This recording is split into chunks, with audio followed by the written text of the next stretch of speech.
What's up guys, I'm the washer and dryer guy. I've been repairing and refurbing washers and dryers since 2011. If this video helps you, please like and subscribe. If you have any questions, put them in the comments below and I will answer you. Hey guys, today we're going to talk about hooking up a three-prong plug to a GE or Hotpoint dryer. They're a little bit different than a regular Whirlpool style dryer that most dryers are.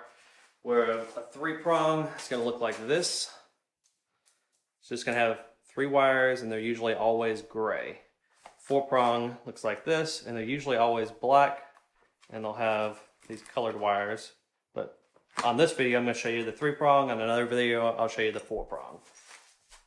Alright guys, so all we should need is a Phillips head screwdriver, a flathead screwdriver, and possibly, if you have an older machine, you're going to have a 1/4-inch nut driver. So just a regular nut driver or any way to turn a 1/4-inch screw. But that's just for older machines. You should be able to do it with just a Phillips and flat. All right, let's go ahead and turn this machine around.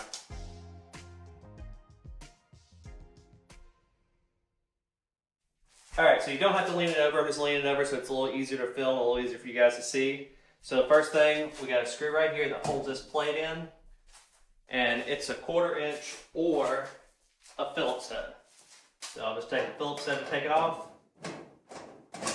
I'm not taking out the green screw.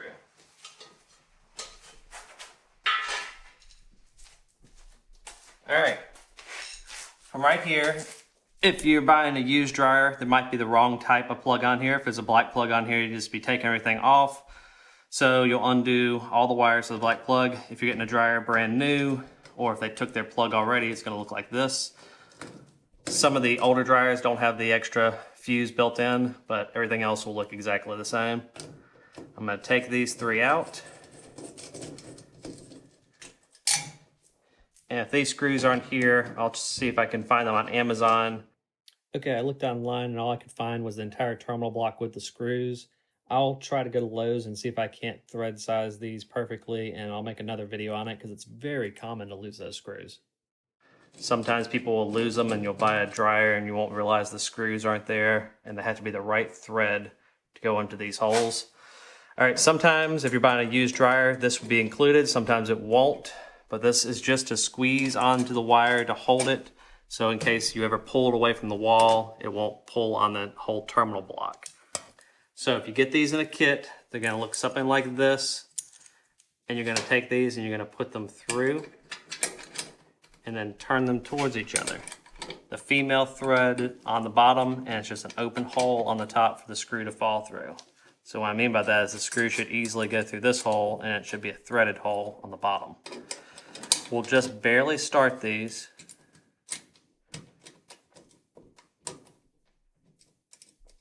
Alright guys, so this is real simple. We're gonna put this through here, but before we do that, I'll show you what it's gonna hook onto. The outsides go to the outsides. The center goes to the center. I like to put it with the flat side towards the flat side of the wire, so putting it this way and not this way. So make sure it's flat to flat. All right, so I'm just gonna push it through this opening, which is always the hardest part to get this lined up.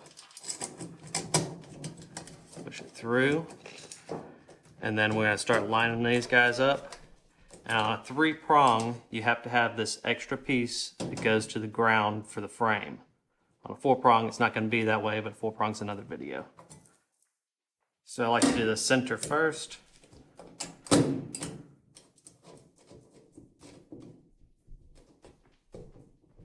Just barely snug them to start with, and we'll tighten them all at the very end.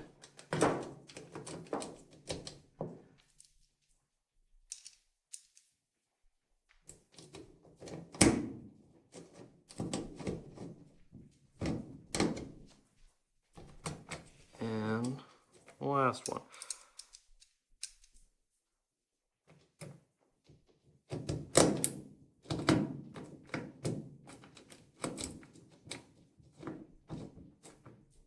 All right, so from here, we're gonna snug these up nice and tight. I like to use a flathead. They have a Phillips or flat.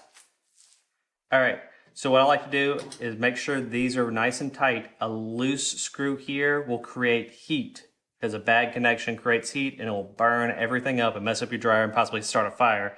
So I like to take a flathead because it's harder to tighten these up with a Phillips. Make sure you don't strip it, don't go crazy, but you're gonna make it nice and snug. Do all three. Just double check them. All right, from here, we'll go back to our Phillips and we're going to just tighten this guy down.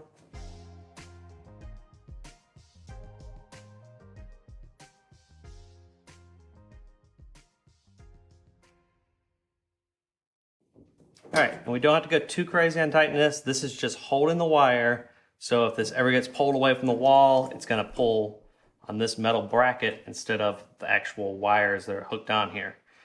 So from here, we're nearly done.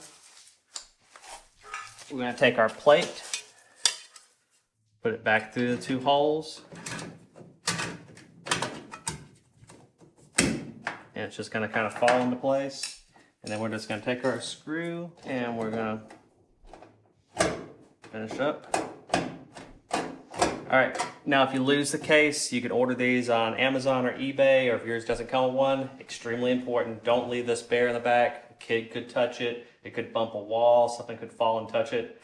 I do lots of repairs and I see that all the time. Somebody will lose the case and I'll get there to do the repair and that is just wide open in the back and it's just crazy. All right, guys, I hope this video helped. If it does, please like and subscribe. It really helps the channel.